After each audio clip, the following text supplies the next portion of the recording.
Hey, everybody, and welcome back to IndieQuest, a celebration of the indie and obscure, your favorite indie game podcast that you listen to. My name is Josh, also known as Frantic. I'm here with the Meister of Jank himself, Steve. How are you doing, man? I'm good. I'm happy to be here and to talk about indie games. That's for dang sure. Oh, and I'm also here with my good buddy Seth, the captain of the Gungeon. How are you doing? I'm doing wonderful. I like my nickname. Yours is a little kinder. Yeah, the Meister of Jank. I mean, you do sit on a throne of it, but That's still cheap shot. I have not played the Gungeon in a while, and that makes me want to jump back into it, honestly. But thank you for reminding me, Josh. Yeah, it's either the Gungeon or Death's Door, like one of the two, right? Yeah, I haven't played that either. I'm planning on playing that again this year. I love that game so much. So how's everybody doing? We didn't actually expect Steve to be here because he's waiting for his child to come, and they haven't come yet.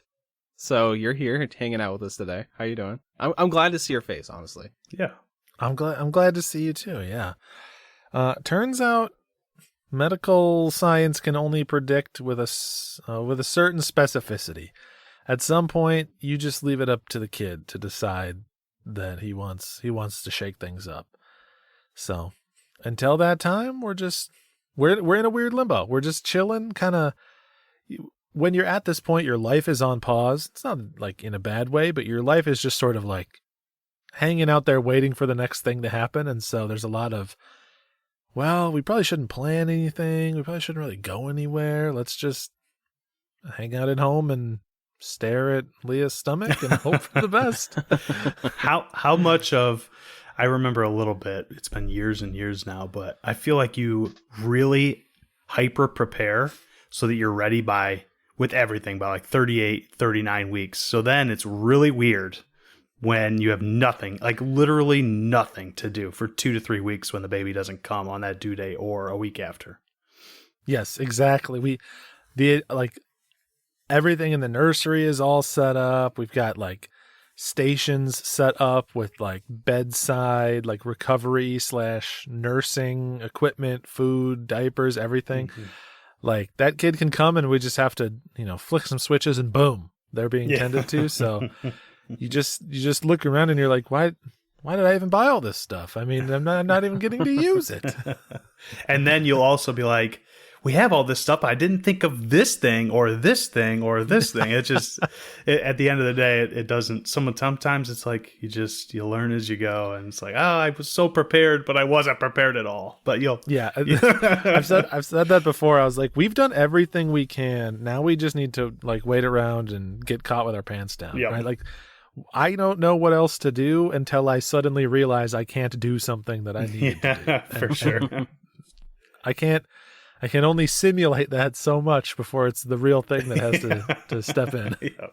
Yeah, for sure. Yeah. Oh, well, this is a video game podcast. Have you guys been playing anything good lately? Indie or otherwise, I would say. Have you? What are you guys playing right now? That's what I'm thinking about. I was trying to convince Seth here before the show to let me bring Dragon Quest XI to IndieQuest, but he was, I don't know, something about Square Enix being a fairly major publisher or something. I'll say he didn't explicitly say no, but he gave me kind of a side eye, like don't be trying it. Yeah, I went back to Dragon Quest XI. I've been cleaning up, going for the 100%, doing all the post game and stuff, trying to get the platinum trophy. And man, Dragon Quest XI is just a perfect game. It's just I seriously have it's like a no notes situation. If you like RPGs, I can't imagine there being a much cozier RPG to play. Great characters, great music, super fun battle system. Man, I just love Dragon Quest. Yeah, it's just so wonderful. I've always said Final Fantasy is my favorite of those like two juggernauts, and it's still probably true. But I will say I appreciate how dependable Dragon Quest has been. It's like you know exactly what you're going in for, and they have that thing down to a science. It is meticulously crafted. It's like Dragon Quest is like the best latte you've ever tasted. It's not a complicated thing. Mm-hmm. It's relatively simple. A bunch of people can do it, but or like scrambled eggs. Everyone can produce them. But when someone hits you with those perfect scrambled eggs, seasoned flawlessly, just a pop of feta in there, maybe some spinach, whatever it is, you're like, I didn't even know that food could taste this good. This is exceptional. So that's how I've been spending all my non-indie time. It's been good. Yeah. That's the only thing I know about that game is it's just extremely beautiful and that it's an RPG. That's it. But yeah, I'm glad you're having a good time with it. Yeah, I think the Dragon, we're really not Indianing right now, but we mentioned it, right? The Dragon Quest versus Final Fantasy. Obviously, they are compared a lot. I think that Dragon Quest is when you need a lighthearted story and you don't want to have to like get deep into an emotional whatever. Like the majority of Dragon Quest games are going to deliver that better than the majority of Final Fantasy games. But that's also why I am a huge fan of Final Fantasy V, because it really flirts with that. It's much more lighthearted and funny, right, than the majority. Yeah. But I do have to ask, Steve, since you have played a lot of the Dragon Quest games, I have heard comparisons between Dragon Quest 11 and 8 a lot, just because they are both those grandiose, long Dragon Quest games that everyone loves. So, yeah, how would you compare the two? They're both exceptional. They're both absolutely delicious. If someone was going in and they had never played a Dragon Quest and they said, what one should I play? And they had equal access to both, because 8 is a little harder to come by. You either need a 3DS and that version's relatively expensive, or you need a PS2 that can play it. Mm-hmm. I would nudge them towards Dragon Quest 11, because I think, well, one, it's similar enough to 8 and it's like beautiful, visually stunning. Also, 11 is the first one in the series, except for maybe 10, which is the MMO, but I've never played 10. I think it's the first in the series where you can see the enemies running around on the overworld map, so you have control over the random battles that you get into, which not only is like convenient, but also means you can min-max your characters a little bit and like decide, do I want to do a bunch of grinding, or do I want to avoid all the grinding and rush right to the boss and be kind of under-leveled? Plus, I mean, you start if you pre-ordered Dragon Quest 11, you got the outfit for the character from Dragon Quest 8. So you just cosplay as the Dragon Quest 8 hero in 11. There you go. Yeah, actually, that was a nice quality of life improvement. I've only ever played Dragon Quest 8 on 3DS, and you can see the enemies on screen they changed that for 3DS, which is nice. But obviously, they learned their lesson on that because they did it again in 11. So, but yeah. I can say my experience with Dragon Quest is that Hero is a really good Smash Brothers character. Yeah. I mean, I had a good time playing as them, during my times playing Smash Brothers. So that's where my extent of the series goes. That's all I've ever experienced from Dragon Quest. So that's where I'm at. Hey man, you're not wrong. All right, he's a pretty good fighter in the games too. Yeah. What about you guys? What are you playing before we get into indie dishes? I just recently got a child as well. My partner bought us a Series X, so I've been playing some Game Pass stuff. We played Unravel 2, which is not an indie game, but this game literally takes the second half of Celeste and just rips it off. I swear to God. So it kind of is an indie game inspired because, okay, so light spoilers for IndieQuest, just not IndieQuest, Celeste, light spoilers. At the last area, you get a double jump. And, like, the world looks so beautiful, and you're double jumping, and it's amazing. They do the exact same thing in Arrival 2. So it's like, did they play Celeste and then change the development of Unravel to match Celeste? That's pretty much where I was at last weekend when I was playing this.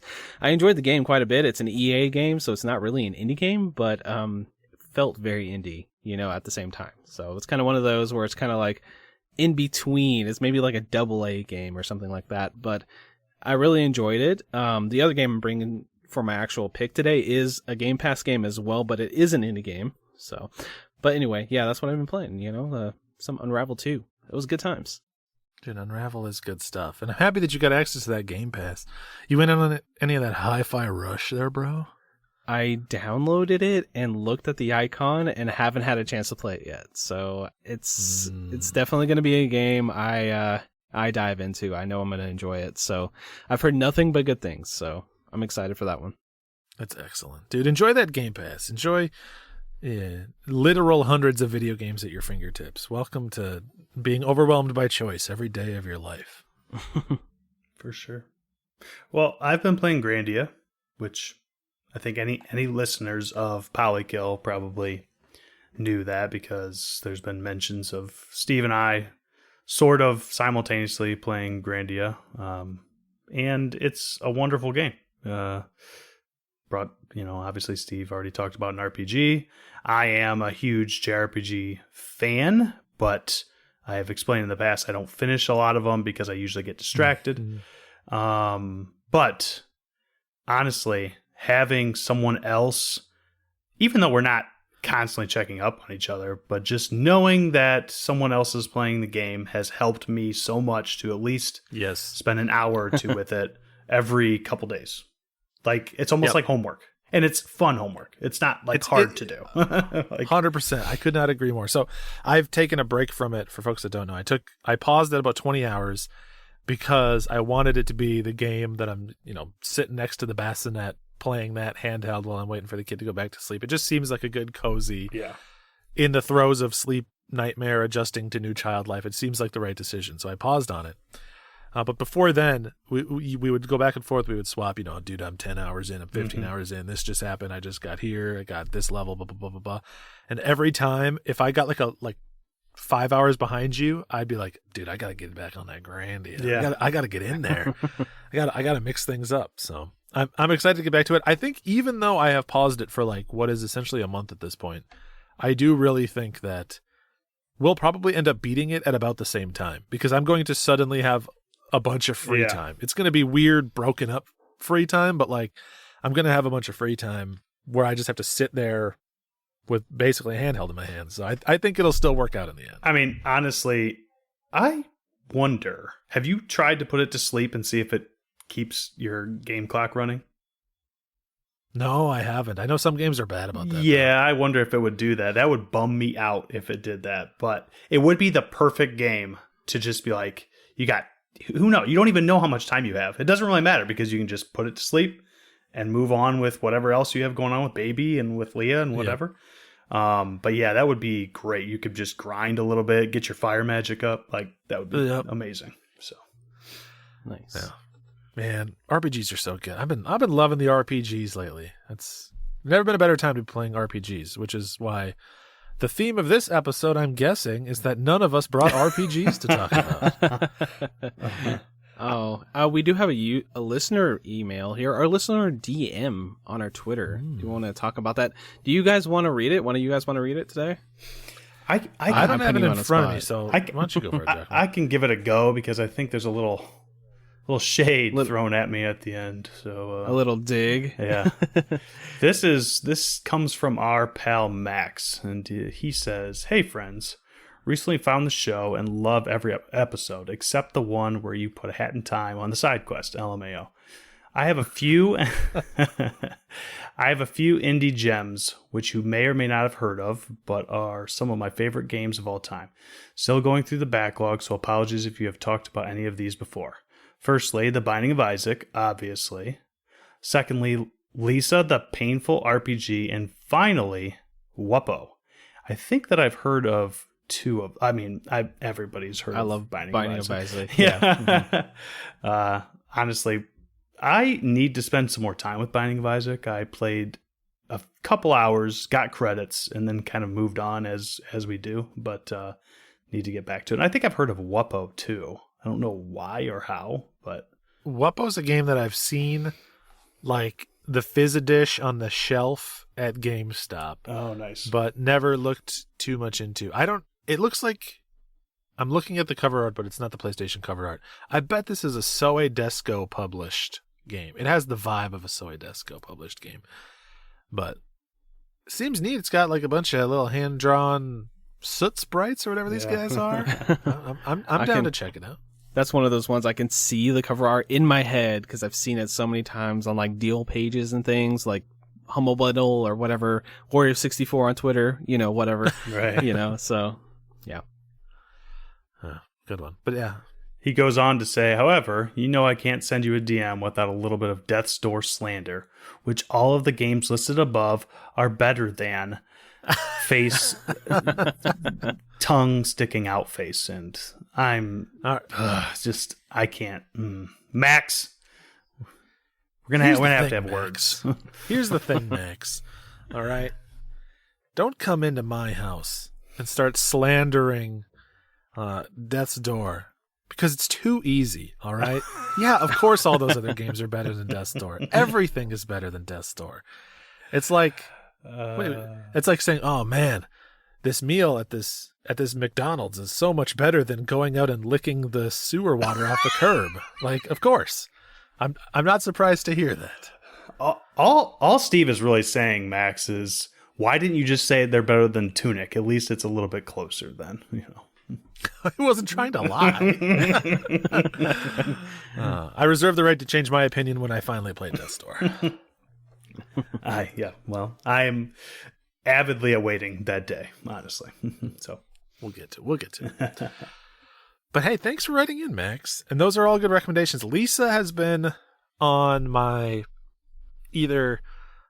It's so bad for me to say. I don't even know if I own it. Dude, Steam sales are so ridiculous. I don't even know what things are on the wish list or in the library at this point. But I feel like Lisa has been a game that has just like been on a soft to-do list for like years and years and years for me at this point. I just haven't gotten around to it yet.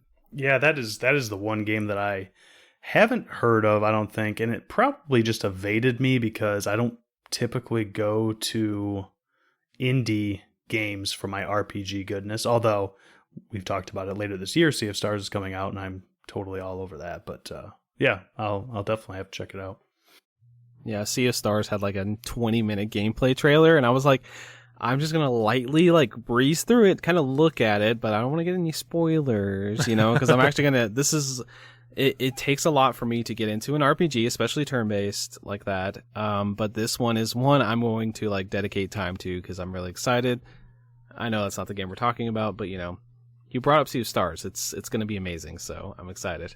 Yeah. Happy Console Gamer actually released a video recently talking about the 2023 games, RPGs specifically, that he's looking forward to, and he talked about Sea of Stars and said the same thing, and I was thinking the exact same thing as he was talking. He was like, I don't want to see any video or as little as possible. I want it to be a fresh experience like it was back in the Super Nintendo era when you had no idea exactly how it was going to be other than what was on the back of the box. And I completely agree because I think there's no chance that it's going to flop terribly. There's just no way. No. I've seen enough of it. It's going to be great. So, yeah. Can't wait. It's so good. Well, thanks for the message. And the way that one was received was a Twitter DM. The DMs on Twitter are opened at IndieQuest Pod, so if you want to do that, you can. I do check them periodically, even though having open DMs means you're getting a lot of bots and like, hey, buy this thing and you can be a millionaire, you know, all the scam stuff. Like, send $1,000 to the guy in Nigeria and he'll send you $1 million, you know, stuff like that. You know, you still get spam in there, but yeah, if you want to send us a Twitter DM, whatever. We basically are like, hey, send us stuff. We'll talk about it. You know, so. or hit us up on Reddit too.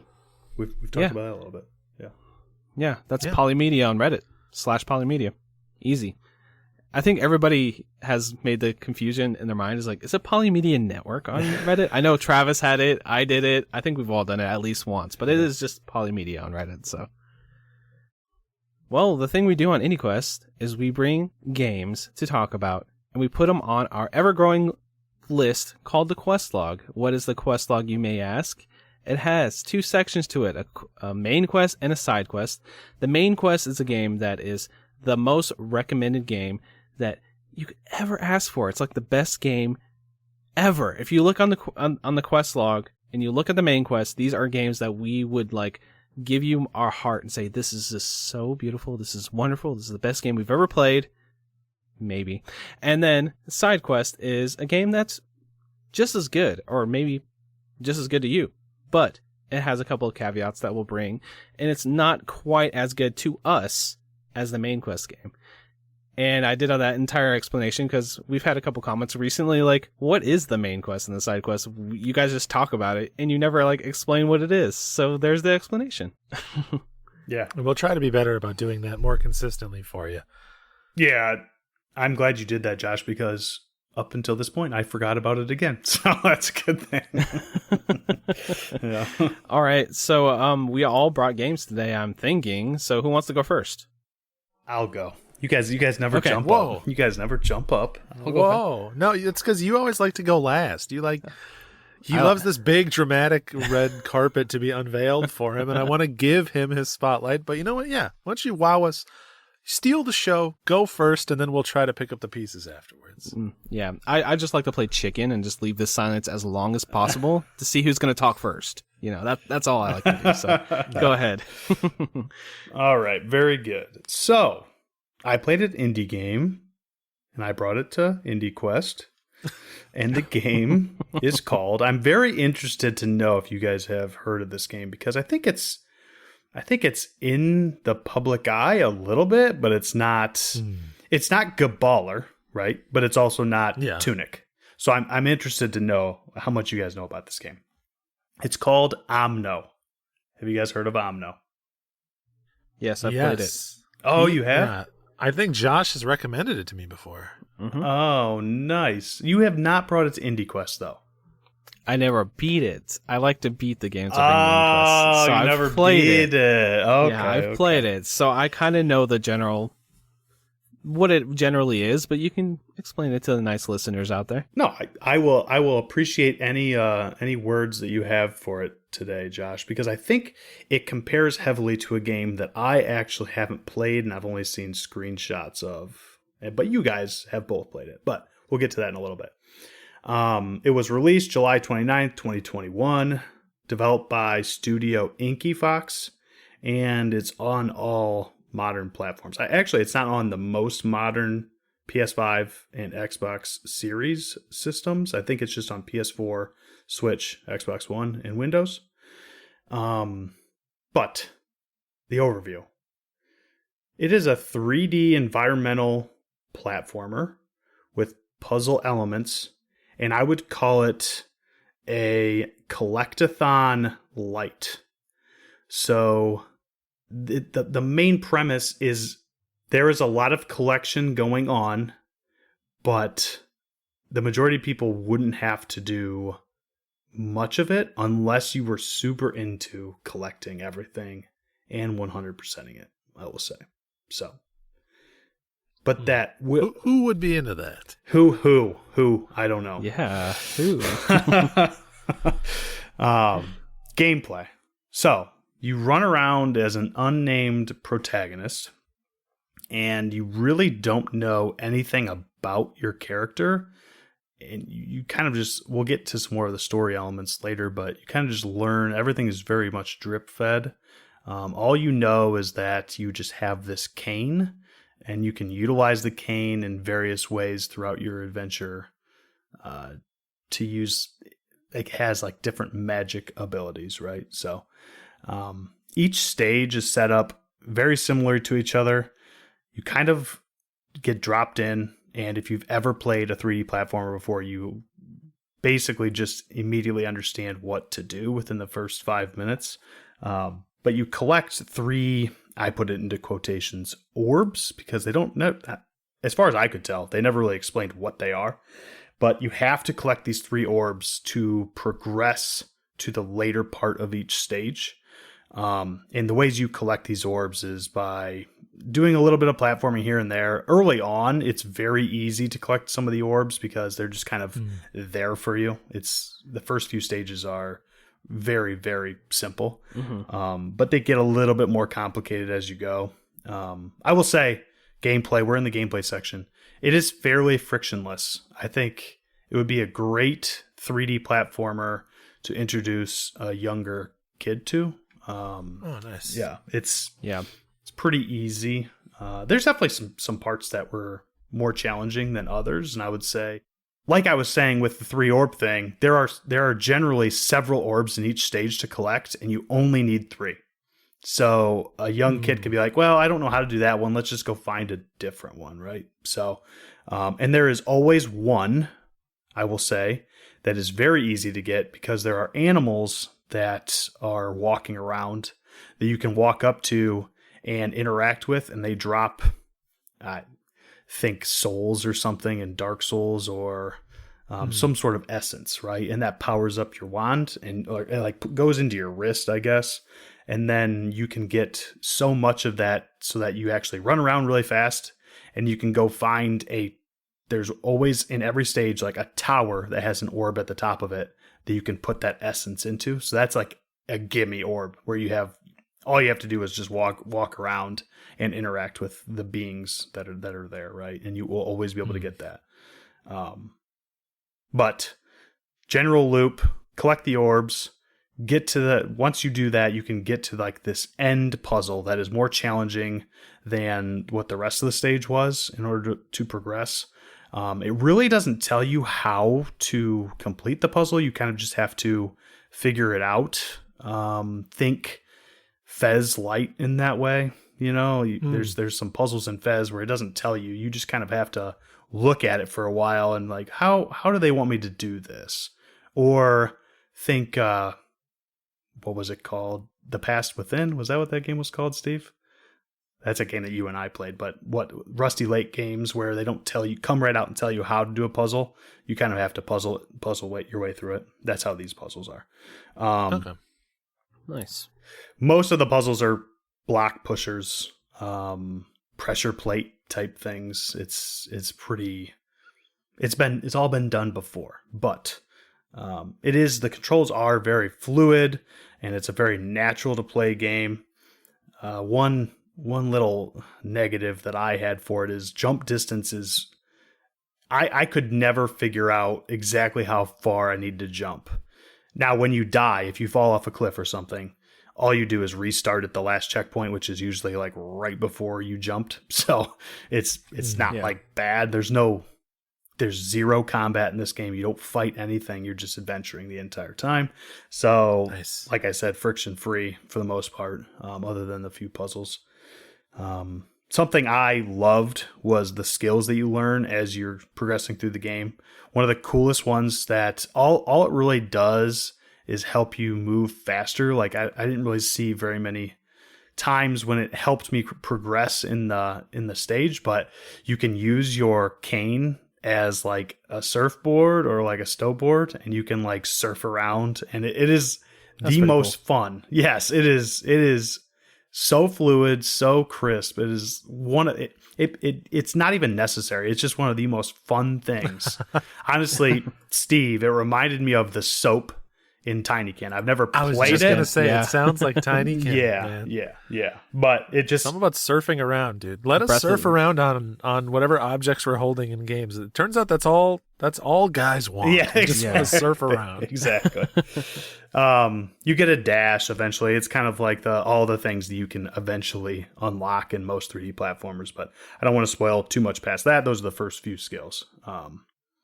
But yeah. Any questions about gameplay before I move into presentation?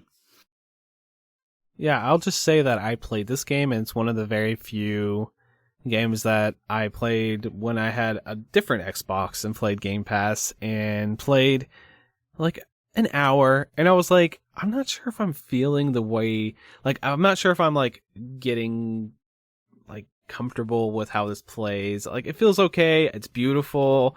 I'll get around to it when I get around to it. So that's why I never beat it. So it's kind of one of those like, yeah, that was pretty good, but it didn't like wow me when I played like, probably like an hour or something like that. So, I don't really have any other comment besides that. That's just my, my perception of the game is like, it's all right, Yeah. I mean, in terms of gameplay, I would agree with your sentiments there because there's not a lot to hook you and keep you going other than like I played this game for IndieQuest. Right. I had seen a couple reviews and people like the game, and I'm not to my quest log yet, but I am certainly happy that I pushed on, right? Nice. I would definitely recommend based on what you said, that it's worth going back and experiencing the game, I would say. But is it, before you jump off gameplay, do you appreciate the game more for the mechanical, I guess, elements like the puzzle solving, movement, etc., or do you appreciate it more for just the vibe? Like, it's a vibe game, big time. Okay. That's what I suspected. And from the way you were describing the mechanics, that sounds appropriate. Like they serve a need, but they did not think of like these mechanics and then think, how can I build a game around that? The impetus to create the game probably came from another direction, is what I would assume. Right. Actually, something I would compare it to is a game that was brought to IndieQuest. I've never played it, but I watched it, and that is Fee. I think it's kind of, it's similar enough where Fee is like that too, right? It's very pretty. It's about the atmosphere more so than the gameplay, right? And that's kind of how I feel about Omno. Yeah, which is completely fair. Like, that's fine. Yeah, a lot of my favorite games are those. It's just I'm always curious to know, because you tend to be, I feel like, a more mechanics driven person. Yeah, like when I think of Drachma, I think of games that like demand a lot of the synapses between your brain and your hands, and you like mechanical complexity and depth. So it's interesting to see you mixing it up. Yeah, I mean, that's one of my favorite things. I've mentioned it probably so many times now, people are sick of hearing it, but I love IndieQuest for that, because it has allowed me to expand. Like this is truly a game I would not have played before, right? Like I really wouldn't have sought it out.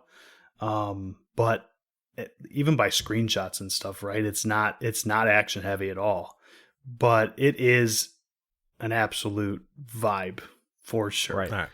I think when I played it, I was more like, I'm not in the mood for this type of game right now. You know what I mean? Type of feeling. So yes, that's why I said that, because I feel like you are like, I want to play like a super tight playing game. I want it to be like, I want to master the systems in this game. I feel like that's your vibe for a game. Yeah. So when you bring something that's more like this, it's a surprise. So it's kind of cool, in my opinion. Yeah. Well, we've gone into it a lot now, but I'll just touch on it. Presentation. It is gorgeous. I think that a lot of people compare it to a certain game that the both of you love in terms of visuals, and that's the only way I can compare it, because I haven't played this game. I do plan on getting around to it soon. I think I've got it purchased, but that game is Journey. A lot of people I figured you were going to say that. Yeah. In terms of visual presentation, it's very let's take what Journey had and kind of rip it off, and that's why earlier, Josh, when you were mentioning ripping off other games, you were talking about Celeste and Unravel 2. I was going to mention, like, it's really hard to be completely original, Josh, because I knew exactly. True. I was being a little hard. Maybe I was being a little harsh. I did like Unravel 2. It was fun. We played through the whole thing. It was a good time. I know. No hate. No. I'm just. It was mostly because I knew what I was leading into with Omno. Right. A lot of what Omno does has been done before in other games, but I've never played Journey, and I've never played some of those other games. So Omno was a fresh experience and worked for me, right? Everything that it was doing. So the story, like I said before, drip fed. It's very much left up to interpretation of the player. I mean, towards the end, you really understand what they were getting at, I think, but much of what the story is doing, you can completely skip. Like the orbs are collectibles, there are also books scattered throughout the world that you can either read or choose not to read. I am sure there's an achievement and trophy tied to those books that you need to actually read them all in order to get it. But it's just like lore tidbits, right? Kind of like reading the armor description in Dark Souls. That's kind of how it felt. It wasn't very pointed. It was just like, this is kind of what's going on, and it's like, okay, and then you move on. Mostly like philosophical pieces, right? In a way, like, oh, this is the world, and music. is incredible. This game has a score on it. I mean, it is real good. And I'll tell you right now. So we've already talked about my baby, Death's Door, a little bit. And there was a specific man who made it even more of my baby, and his name is David Fenn. And he also did Titan Soul soundtrack. This game reminds me of the Titan Soul soundtrack, but with vocals. Yeah, it was done by someone named Benedict Nichols, and they've worked on a few other things, but man, that is so much of the vibe is the graphical presentation and the music, and it just meshes perfectly. As long as you're in the headspace, in the mood, it's perfect. The gameplay is serviceable enough that it all comes together, and you're just kind of like gliding through it, right? And it's really nice in that way. Very calm and serene. Yeah, it's a vibe. So, dude, I'm always looking for them vibey soundtracks. Give me just the type of thing that you can like fall asleep to. Oh, and that Nice. it's funny actually, because Paige, my wife, wanted to watch it for a little bit, so she came in here in the office, and I was playing it on my monitor. And she sat in my stepson's gaming chair and just sat here and watched it. And I was like a little sleepy that day, and I was definitely like feeling it. It was a little bit later, and I'm like kind of like rubbing my eyes, playing the game. And she's like, "You could totally like fall asleep to this." I'm like, "Yeah, I know." Like it almost works against it a little bit, because it just puts you in this such a serene mood, especially when you're just collecting the orbs and it's very loose. Then you get to the end of the level and you have to like turn your brain back on a little bit and try to figure out this puzzle, right? But Nice. Yeah, I'm just watching you talk about this game, and you got like the biggest grin on your face every time you bring up another like bullet point for the game. So I feel like either way, it's putting you in a positive mind set, throughout, even like thinking back to it. So that's great. I love seeing that. Yep, for sure. So that does lead me to where I will put it on the quest log. Do you guys have any other questions before I throw it on there? I think I'm good. My only question is, where are you going to put it, bro? I am going to put Omno. You guys probably maybe saw this coming on the side quest today. Yeah. Love the dramatic tension, man. You got such a delivery. You keep me hanging. I'm like leaning in towards my microphone. I'm like, where's it going to go? Why it's going on the side quest. I think it's a wonderful game that everyone could get enjoyment out of. I mean, everyone. It's, like I said, very friction free. Really fun, vibey game, like we've talked about. I think that this game is like the prototypical side quest game. It's perfect. It's a 2 to 3 hour experience if you're not going for everything. If you want to, I looked up a little bit of this stuff after playing, but if you want to get everything, it's maybe 6 hours, maybe. And for Steve, I had to look it up for Steve. Trophy, the whatever platinum list trophy guide PlayStation thing says it's a 2 out of 10. So it is not very hard to get that 100%. I mean, I already had it pulled up on my screen, so I was already checking. The big reason I looked it up, and Josh already, well, I guess both of you mentioned it earlier. Josh had recommended Omno to Steve at some point in the past, and yeah. I kind of mentioned it to Steve before we got going. This is 100%, maybe more so than any game I've ever played, a game that I would be like, Steve would like this game. I'm not saying it'll be Steve's favorite game of all time, but it is 100% a Blink game. Yeah, there's even a little bit of jank sprinkled in there. Really, there is. Ooh, that's what I'm talking about. So, but yeah, good stuff. That's Omno. Omno, yeah, awesome. Josh, does that make you want to go back and finish it up? Are you feeling inspired, or are you more like, I'll let Drachma have his W?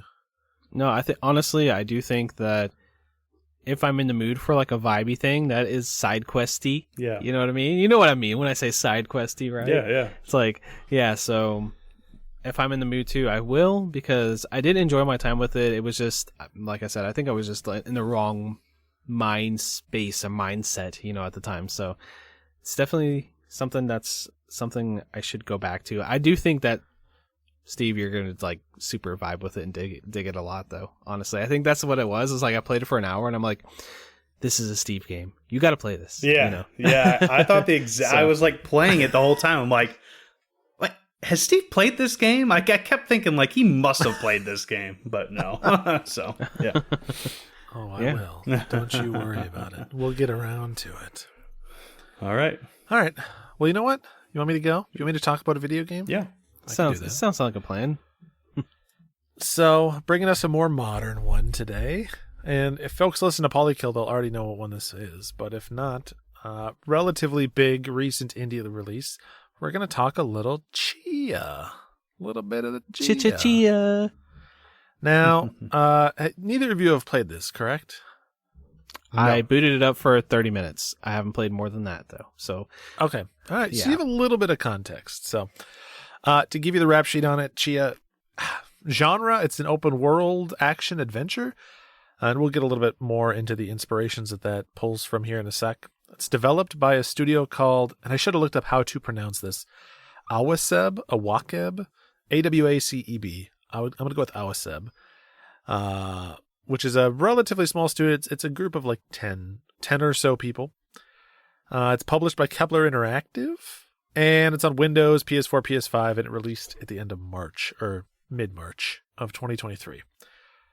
So, Chia, which is a game that I feel like a lot of folks have seen because it sort of got that, like PlayStation in particular, it got that major marketing push. Like they wanted to sell that indie games are on their consoles, and every now and again one kind of gets risen up and becomes like the indie to talk about. Cuphead, I think, was that for a while back in the day. Mm-hmm. There always seems to be one. Yeah, they made it free for their PS Plus extra tier this last month, so I think it definitely one they're trying to push. Like, this is our indie initiative. Here you go. Here's this awesome game that you never heard of. That definitely. Yeah, which I think this might not be true, but I think it's the only game that they've done that with, other than Stray, which was another one of these like hyper marketed indies. So they seem to.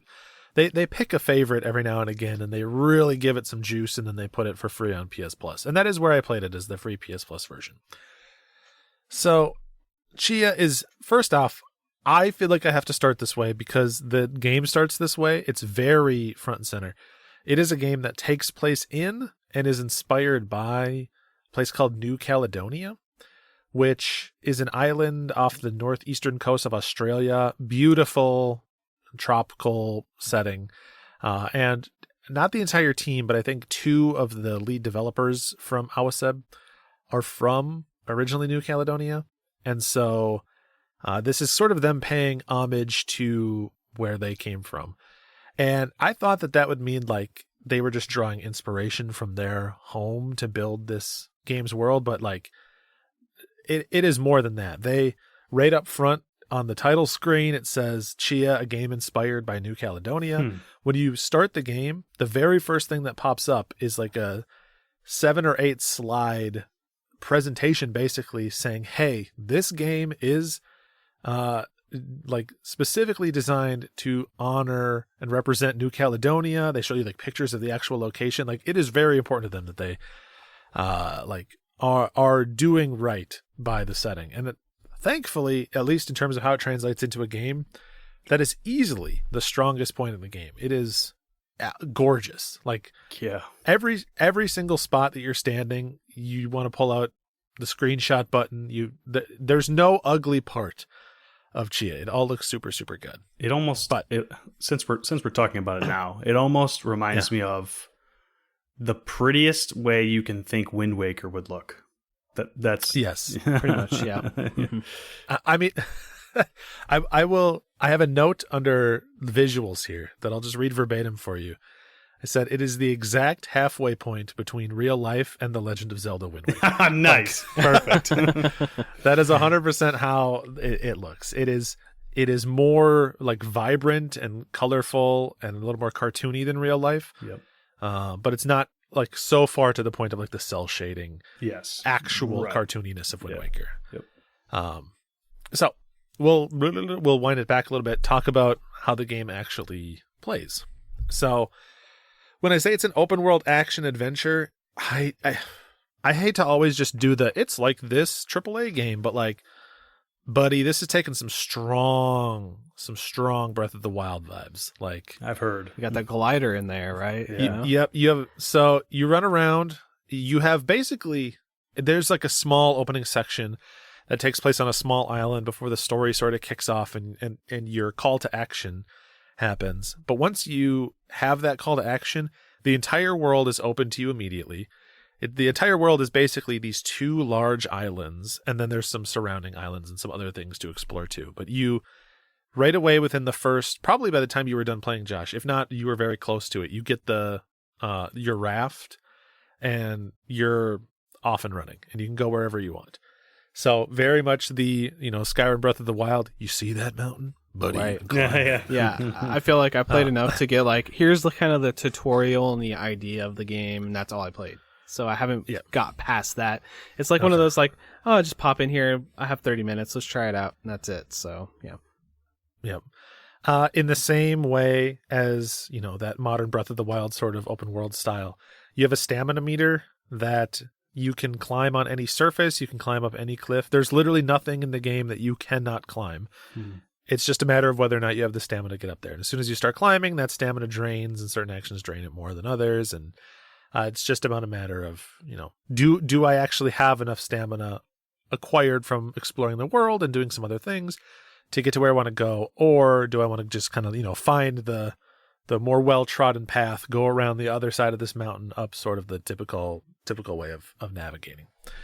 So you have the stamina meter, and it's basically like there are other things that we'll get into, but the core of this game is you just exploring these environments. They are like very well crafted in terms of a variety of different like locations and visual styles for you to explore. It has like one main city, and I assume this is true of New Caledonia too, but it has like one main port city that is like a city proper. Like it has like coffee shops, it has a town square, it has apartment buildings. And you can climb that stuff too. You're like Spider-Man. Like you can straight up just scale up the side of a vertical building. And then there's, sort of like the northern island has some marshland and some swampy areas. It's a little more mountainous. And then the southern island is a little more hilly and also has a little bit more of the like industrial locations, things like that. There are small towns and camps dotted all throughout for you to find and like kind of act as your home base. And then other than that, it's just a matter of exploring.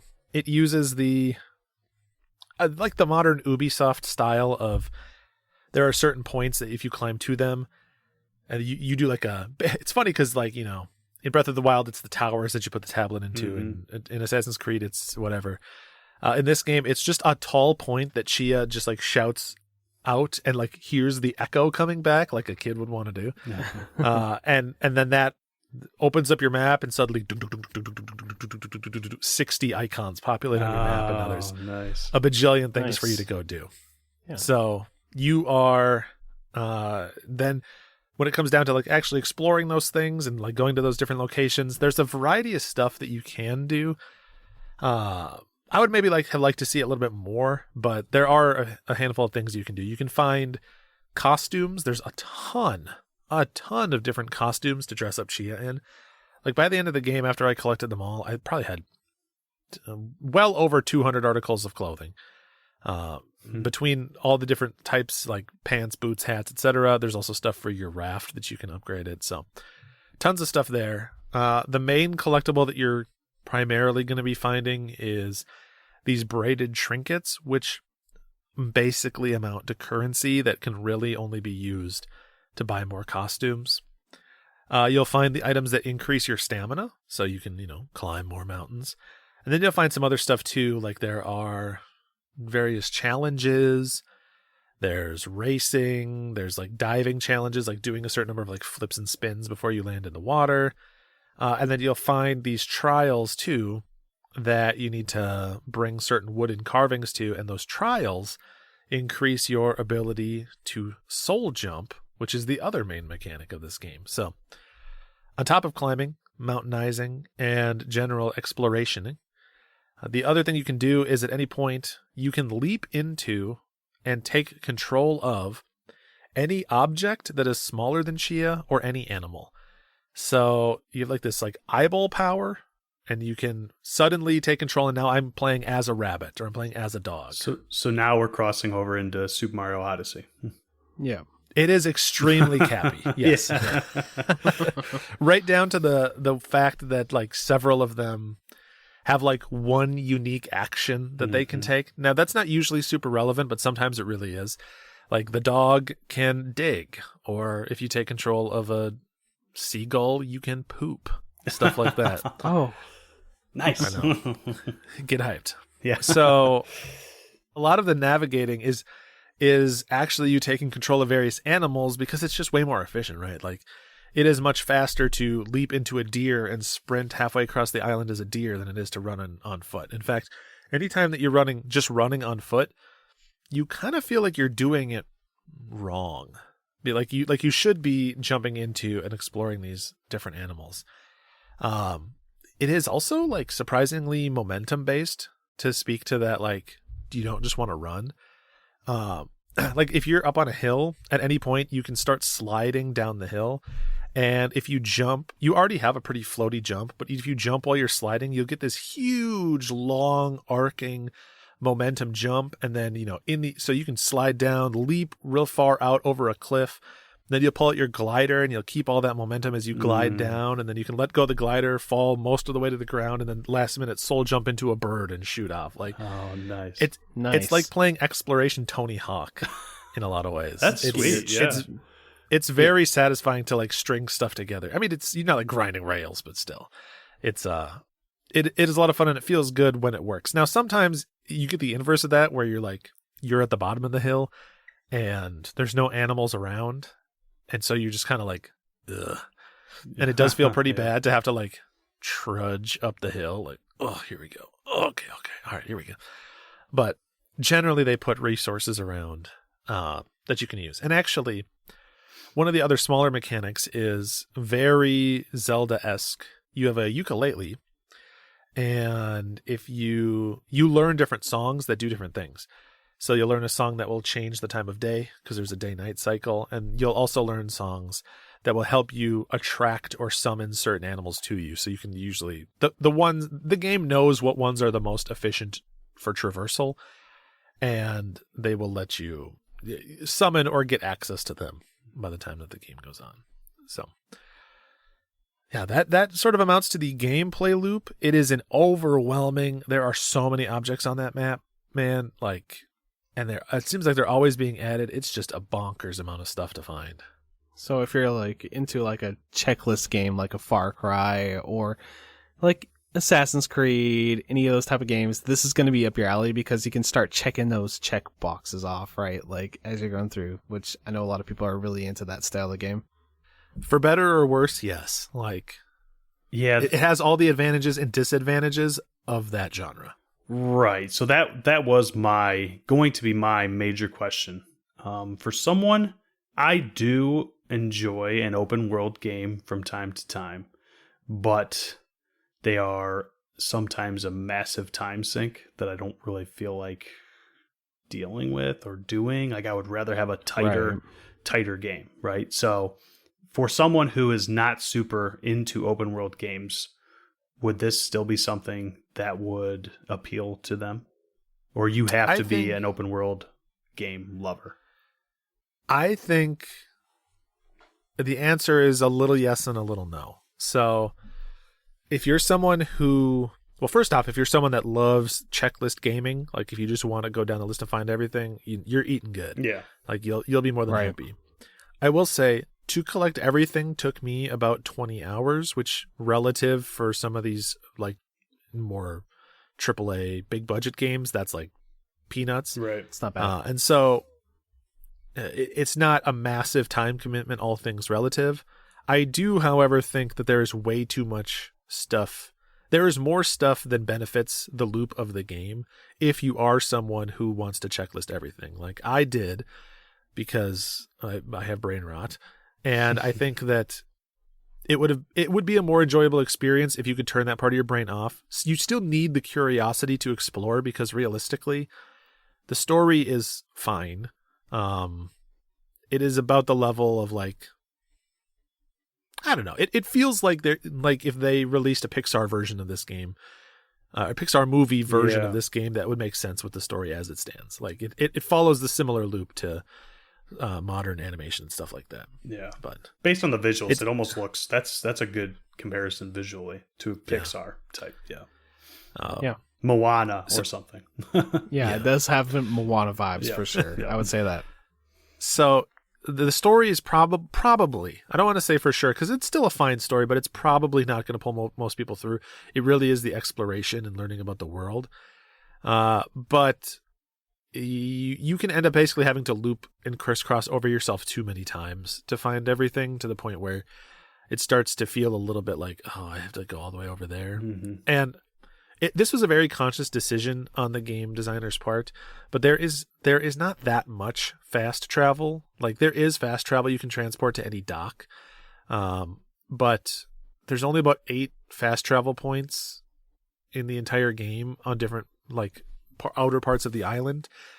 And if you were to not soul jump into an animal, there are several spots on those islands that would take you like 10 minutes, 15 minutes to run to from the nearest fast travel point. So if you suddenly realize, oh, I missed one fruit that I needed to pick up out there, like it could be 20 minutes to go get that. Yeah. Especially if it's out on a couple of locations that have no fast travel points, where you're literally like Wind Waker boating for a while.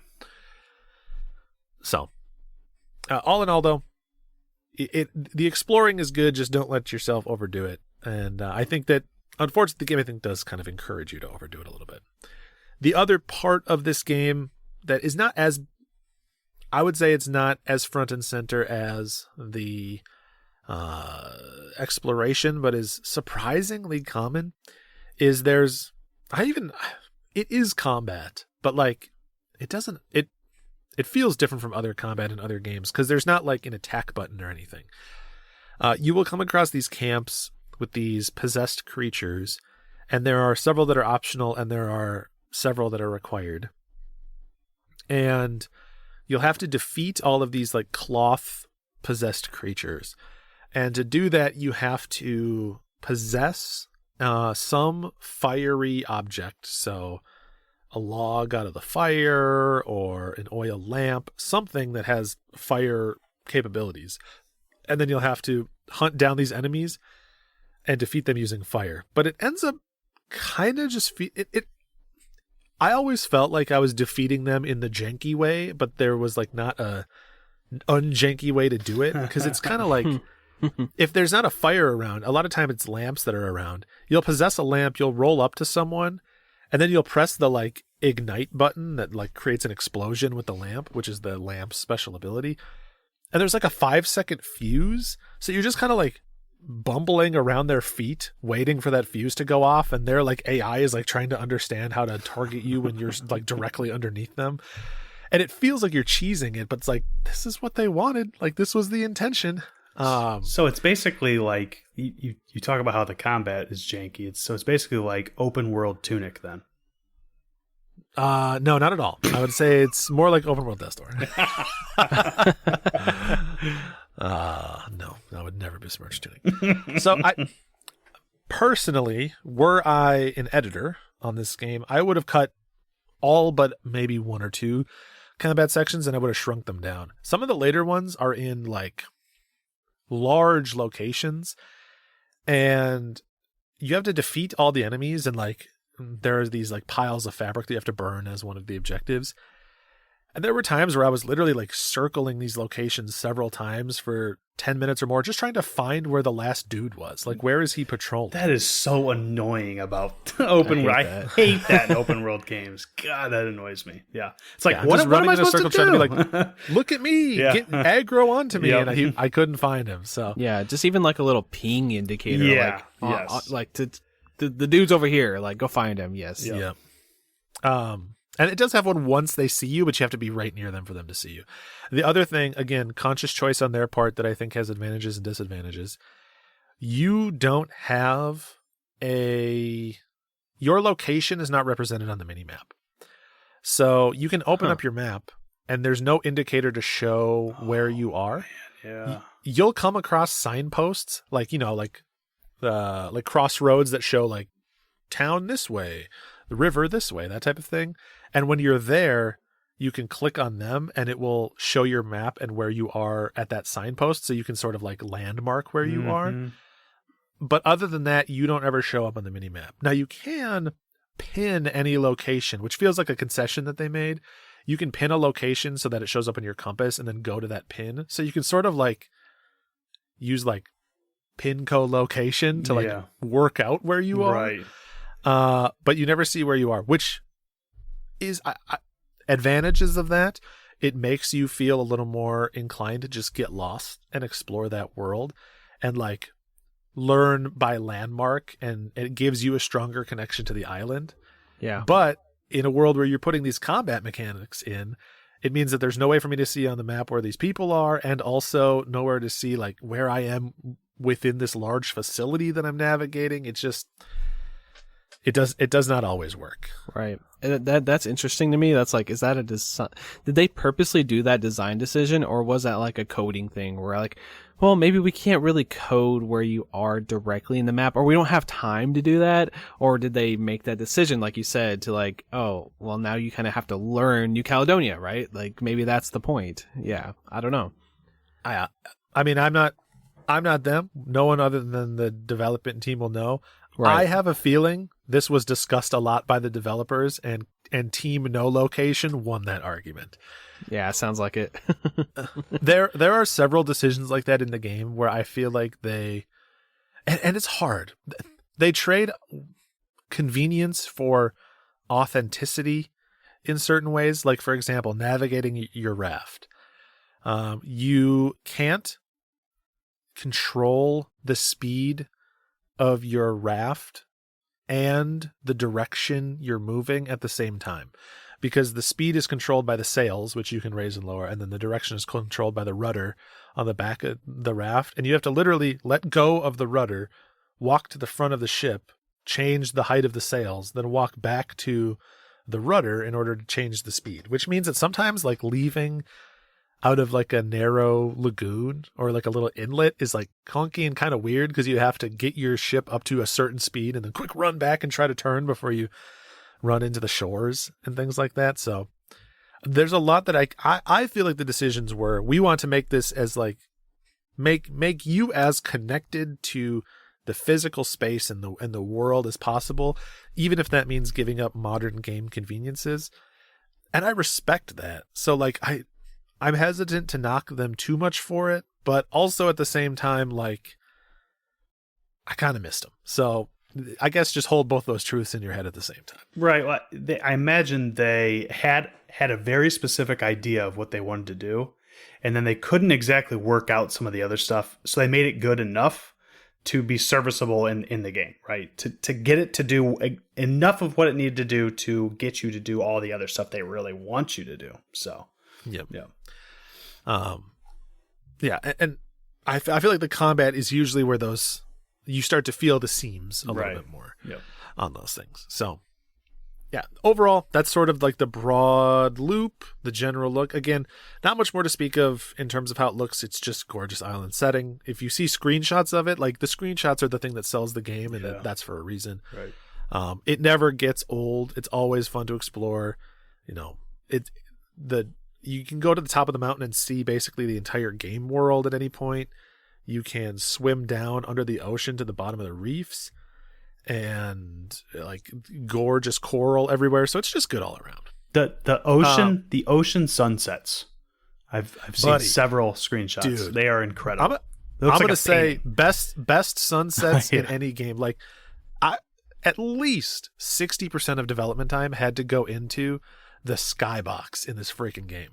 Like the sunsets, the cloud cover, and then the way that the like sun behind the clouds will like outline the clouds with light, the night sky, all of it is like 10 out of 10 environmental design. Absolutely stunning. That was like the thing. Even like 15 hours in, I was still turning to Leah, or she would turn to me and we'd be like, this freaking Sky hype. My God. Would you say that it takes your breath of the wild away? I would, yes. I would say, in terms of music, music is a pretty important part of the game. Like I said, you have that ukulele, which you learn a bunch of different songs that'll help you navigate the world and do various things. You also can just play it for fun. It is a surprisingly robust ukulele. Like, it labels like the major and minor chords and stuff. It's very similar to, if anyone's played The Last of Us Part 2 and they played the guitar in Last of Us Part 2, it's like that same sort of like radial menu. Yeah. And that same level of intensity where it's like someone on that team is a musician and really cared about it. Right. But there's a lot of different scenes, probably 10, 15 throughout the course of the game, where it goes into these rhythm game sections and you're playing music along. Usually it's like a sing-along, not in like a Disney. Well, some of them are kind of Disney-y. But some of them are a little more grounded and more like just you and someone else around a campfire singing a song. And you will have to, rhythm game style play notes in time to the music, in time to what they're singing. There's a couple different ways that manifests. It's usually on your ukulele or with some sort of percussion, and there's two different versions of the rhythm game element to do that. But if you're not there's not really any reason for them necessarily, because if you're not rhythm inclined, you can just set the game to autoplay. There's no punishment. There's no reward. There's really no fail state. It's more about, I think, just trying to make you connect to those, nice, to those moments. And then the rest of the music is, great. I would say it's not like going to elevate to one of my favorite soundtracks ever, but in terms of the type of like sort of optimistic, bright kind of music that you'd expect exploring, like a sun-dressed archipelago, like that is very much what you're getting here. The type of music that you'd explore an island to is the type of music you're getting, but it's done very well. So, all in all, good stuff. And yeah, I think that takes me close to my final thoughts, my wrap up on Chia. Any final questions before we wind her down? I do just want to mention, I looked at a screenshot of her playing the ukulele, and like it's got the ring menu, right? And we already talked a little bit about the amount of detail, but her ukulele literally has some strings that come off the end of it and like curl up. Like there's that much, like it's kind of a hand-me-down ukulele, and like it's seen things, right? Or whoever last strung it didn't care enough to trim the end of the string off, or so. I don't know how a ukulele works, but it's just extremely detailed, down to those minute little things. So yeah, as you spin that radial menu around, she'll change her hand to match the chord that you're currently playing. Wow. So right. They really cared for something that, like, you pull it out and you pluck 4 quick notes, and then you're done. They cared a lot about it. Yeah, it makes me think there's like YouTube or TikTok clips of somebody doing like Somewhere Over the Rainbow on ukulele in Chia, that type of thing. Seriously. Yeah. So, for sure there will be. Yeah, absolutely. So, brings me to final thoughts. Brings me to, where do we put it on the main quest or the side quest? This is one of the hardest ones. Of any game I've ever sorted, I would say this has most closely ridden the line. Wow. Yeah. Like, you could ask me at any point to nudge it in either direction. I think in the end, though, I'm going to round it down to side quest. As We're Steve call this one would. Side quest. No. Yeah, maybe I'm being a little bit more of a stereotype. Maybe I'm being too precious about the main quest. But I think the combat pulls it back. If the game had literally no combat, if it went full Omno, I think it would just be a better game. Like, the loop of combat that increases as you play the game is never additive, in my opinion. Right. Like, it's some tension, but every time I had to go do it, I was like, more of this. I'll just do this to get back to the fun part. Right. And then I do think that they, in their desire to make like a big collectible open world thing, that they went a little overboard on the collectibles when the collectibles don't have as strong of a reward structure as they could. Like, there being those braided trinkets in the whole game, there's like 180 or something of them. And all that amounts to is letting you unlock about 7 or 8 costumes throughout the course of the game. So it's like a lot of hunting for a little bit of reward, which is a little askew. I would have liked to see them just cut that combat, dial back a little bit on the checklistiness, and just let us a little bit more vibe in your world. Right. Right. Because those things get in the way. But that said, when you're vibing in that world, buddy, you're vibing. When you're sitting on that raft, riding into that sunset, and it's reflecting off the water, you're not mad. You're having a great time. So, if I was forced to number score it, it would end up being like an 8.5. So it's just like a barely nudges into or out of the side or main quest. I'm going to throw it on side quest, but I'm also going to throw the call to action and say it is a very fun game and very clearly, very lovingly made. Right. And I do recommend it. I mean, 8 or 8.5 is like, that's a great score. Like when you think about it, I feel like this is one of those games where these people, the developers, I don't know these developers. I'd love to talk to them. If you guys are listening right now, we'd love to talk to you about the design decisions in this game, because it feels like they had like so many ideas that they wanted to put into this game. Then some of them didn't work out as good as the other ideas, which is perfectly fine because they had so many ideas. So I think that's like the biggest detractor from the game, right? That from what I'm hearing here. Yeah, at least for me. There may be other folks out there that did enjoy that combat more, but I would say for what I was looking to get out of that game, which is a combination of, I think, what was marketed to me and just my personal preference in games. Right. It was mostly that with a little bit of like for me, it was like a delicious meal that had like one side dish that you did not like, but that side dish has like some gravy that's a little running into the other foods, where you're like, this was not a perfect meal for me, but I was happy to eat it, and I would go back to this restaurant, that type of thing. I mean, I will say that everyone listening to this obviously is a big fan of indie games, and I would imagine video games in general. And Chia serves a very specific portion of people who are into indie games, because usually the thing about open world games is they require a pretty massive budget. So there aren't very many of them. So if you want an open world indie game, this is probably going to be one of the few that you get a chance to play. And it sounds like, and it looks like a very good one. So yeah, very much so.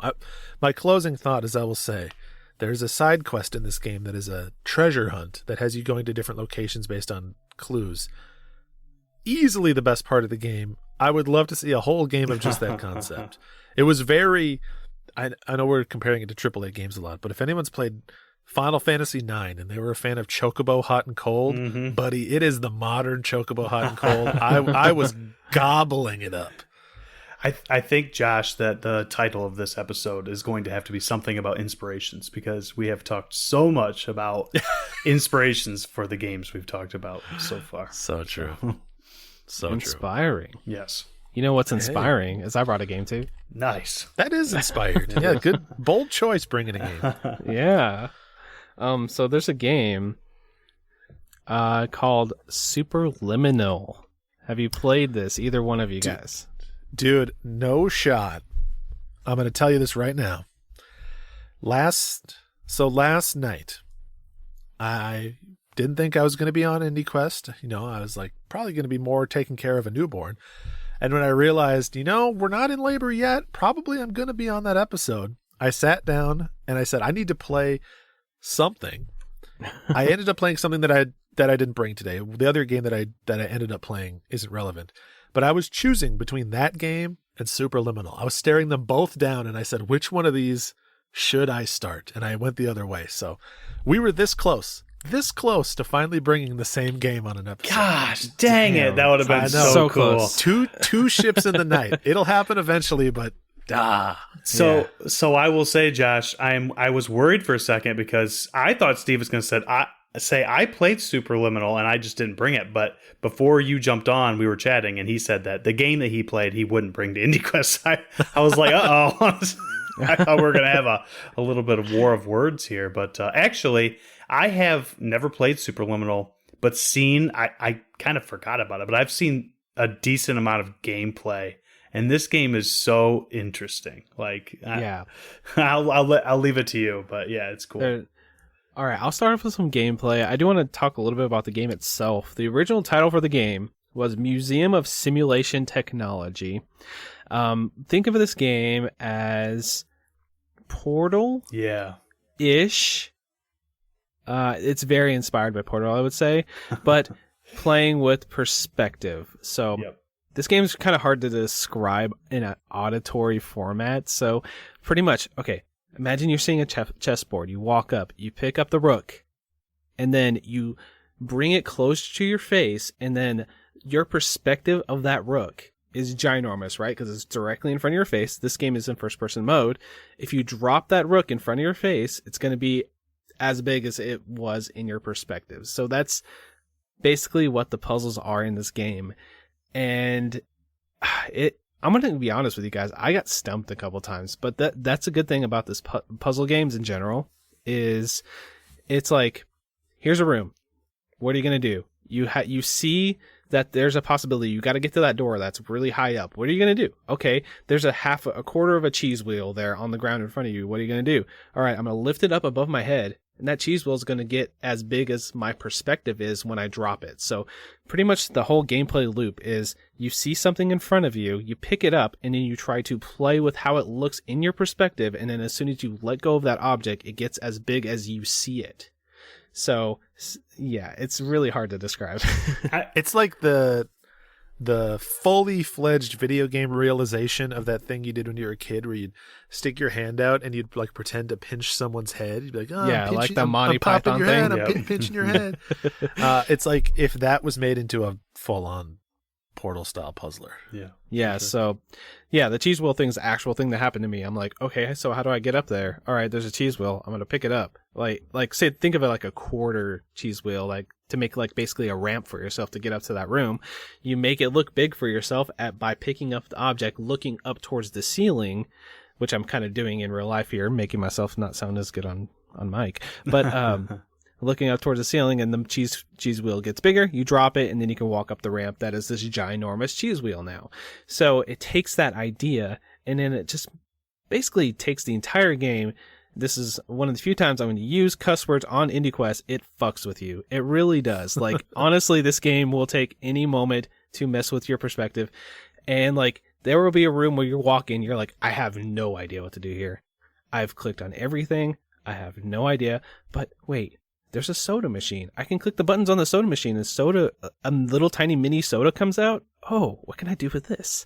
So basically it plays with that little part of your brain where you're just trying to like tinker with everything to see maybe if I walk into this corner and like this like checkerboard pattern like lines up in a perfect way, it turns into an orb in real life and the orb just drops from the ceiling. And it's just like a bunch of little like things to mess with your brain. And it's one of those games where it's not a long game. It takes like maybe 2 to 3 hours, depending on how good you are at puzzle games. And I'm not the best. Like, I got through Lock, and I think that's probably one of the hardest puzzle games I ever did, but it's a good game. It's a really great game. We've recommended, we talked to the developer, everything, but this is one of those ones that's like, it's really cool. It's like, they have this omniscient narrator that you'll hear, like, throughout the entire thing. So the entire, like, we'll do like a little bit of the story. Like I won't go too in depth. It's not like super deep story, but basically it's Inception. It's like Portal and Inception at the same time. You're in a dream, inside of a dream, inside of a dream, inside of a dream, inside of a dream, where you're trying to like piece out why you exist, and you know it's all philosophical and shit. You know, I don't know, but anyway, every time I walked into a room in this game, it made me feel like the stupidest person I've ever done, like ever played a video game. I'm like, I've never walked with a video game before. I don't know what I'm even doing. And then by the time I'm done with that room, I'm Einstein. I'm like the most brilliant person who has ever walked this earth. You know, it's like one of those puzzle games. So it really like click that into motion with my brains, which I love with a puzzle game. From the presentation standpoint, I think that it is very minimal. Like there's a lot of like big white fields of nothingness with like one object in the middle that you got to figure out, oh, what's going on? Or like you go into like down underneath like basically, I think the end of Portal 1, where you go in underneath everything, there's a lot of that, like, oh, you're behind the scenes of your own dreams and things like that. And it just, like, there's a sign on the wall. You don't think you can interact with it, but you happen to look at that sign and you could pick it up. Oh, you can make the sign ginormous and make that into like a ramp or, things like that. I don't know. I'm just rambling at this point, but this game really just, it was really intriguing and I enjoyed my time with it. Any questions you guys have? Yeah. So like the core mechanic kind of sells itself. You watch videos of these objects becoming massive or tiny, and it's like you instantly get it and you're like, okay, that's awesome. I want to try that out. Does it kind of stick with that one thing, or does it start to build in some other mechanical complexity? It does. It does that a lot. There's a lot of like perspective is like the number one thing it does. So I'll explain one of the things. So so there's a level. You walk into like a pool, right? And you see a floating kind of like bouncy castle, but there's a doorway in that castle, right? So you're going to go through that doorway, and then it takes you to the upper stories of the pool, so you can basically make that bouncy castle bigger or smaller from that upper area, so then you can jump back down, and basically it's a whole thing where you're trying to get to the right door frame to get out of that pool area. But basically the whole idea is like you want to get this pool the right size to get through that door frame.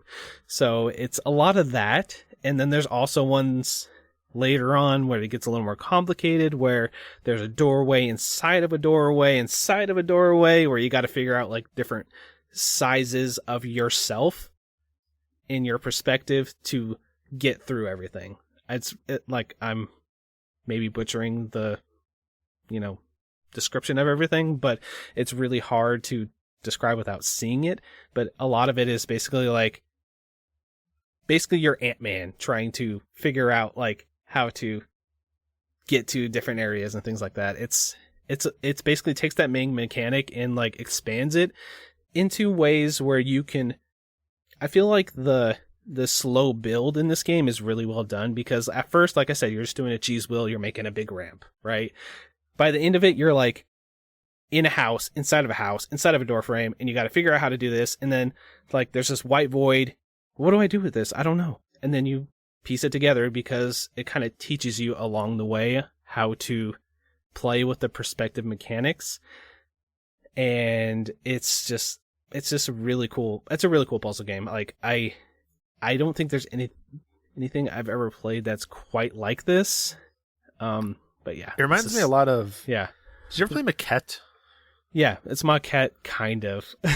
Yeah, it's like... Yeah. Maquette is different, because Maquette is more about, like, recursive, like, endlessly looping locations. But there are some puzzles in Maquette that do, like, the light version of what Superliminal is doing, where you will...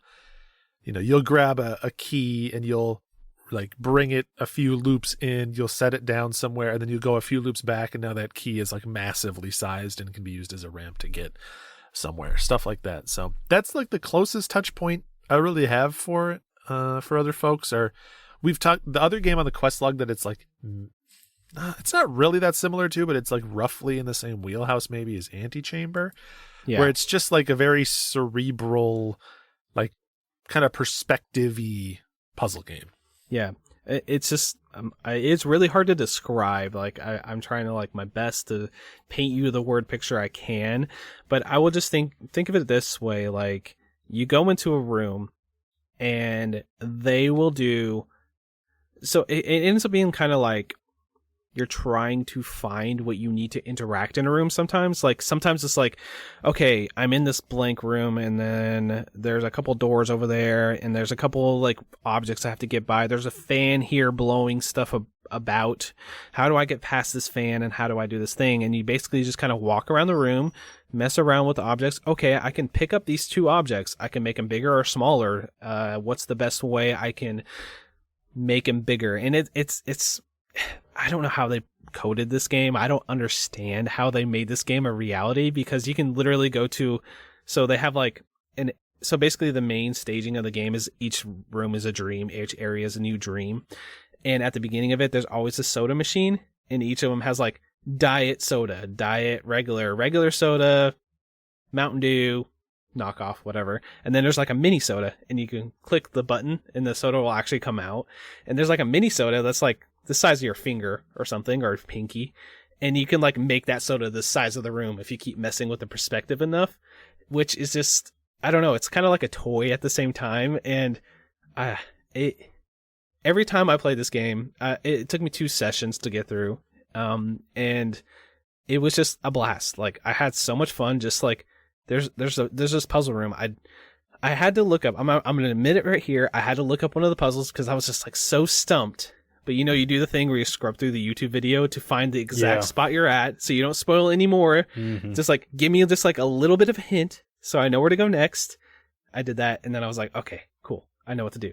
And then it just still blew me away, even though I knew that solution. You know what I mean? There's always another thing for it to throw at me that makes me excited to go to the next room. So it's one of those puzzle games, which, yeah, I love that. It just tickles the right part of the brain.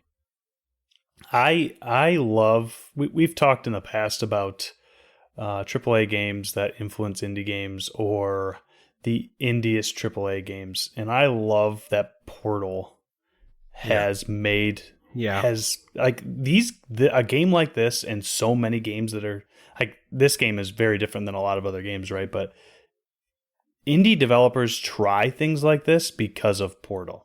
And I love that. Like, I don't know. It's great. Which is awesome. It's very fitting because Portal started as an indie project and then was elevated and boosted up, so it's giving back to its community. For sure. Pretty much.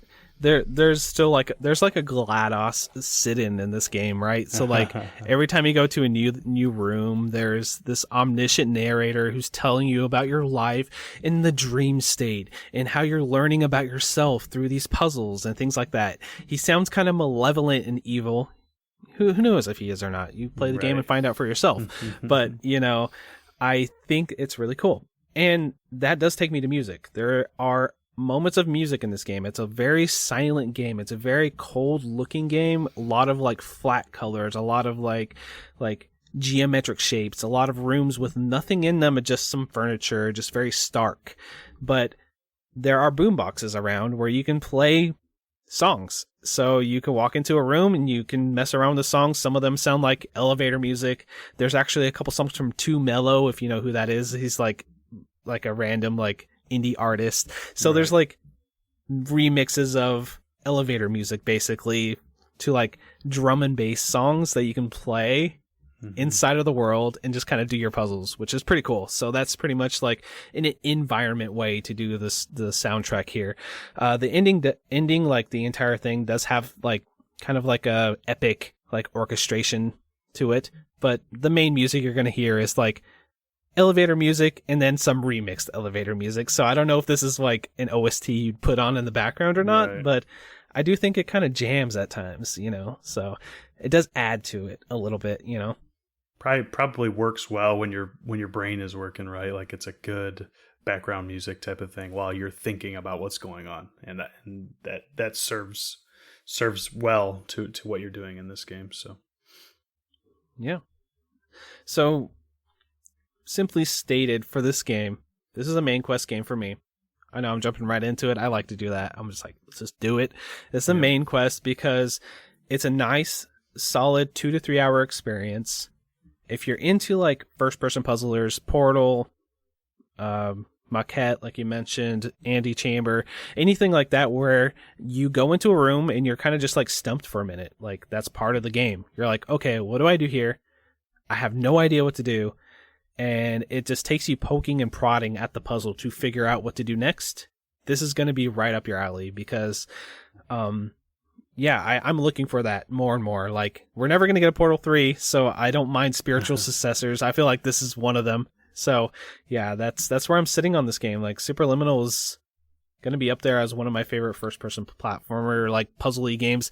And I know, Steve, you love The Witness, and I've never played The Witness, so I'm sorry. That's all right, man.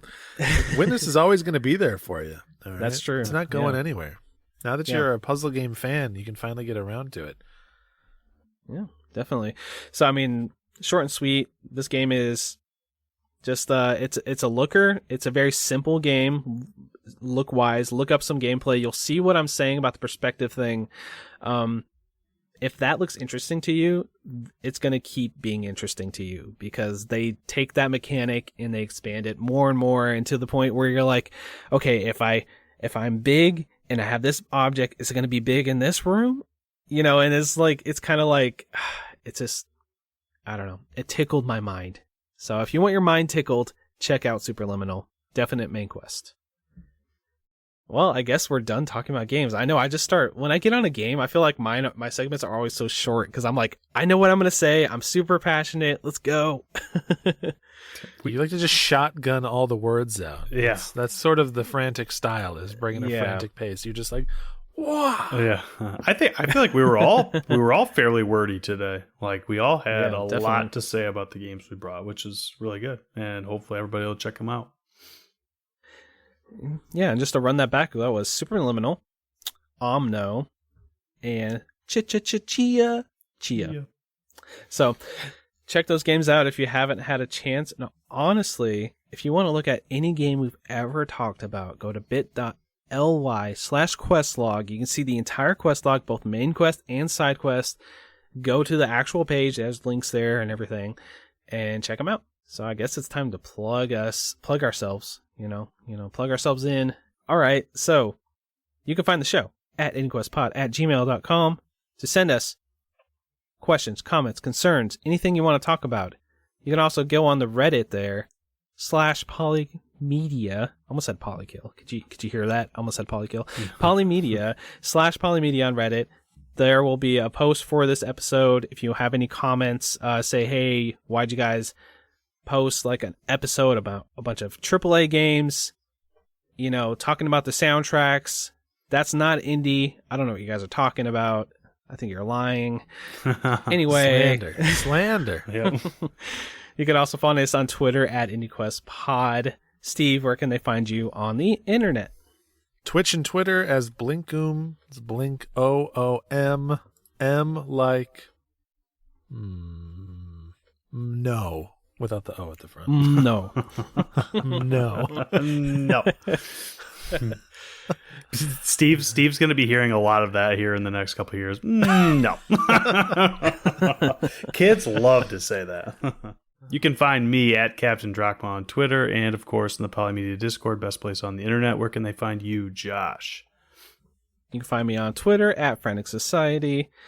And on the street corner, putting the thumb out, getting a hitchhike, going down to IndieQuest Town. I don't know where that popped in my head. I didn't know where I was going with it. Anyway, thank you for listening to the show. You guys are the best. Steve, since you're here, you're about to become a father. You might not be here for the next episode. Fair warning for everybody. If Steve's not here for a few episodes, he's becoming a daddy. That's pretty cool.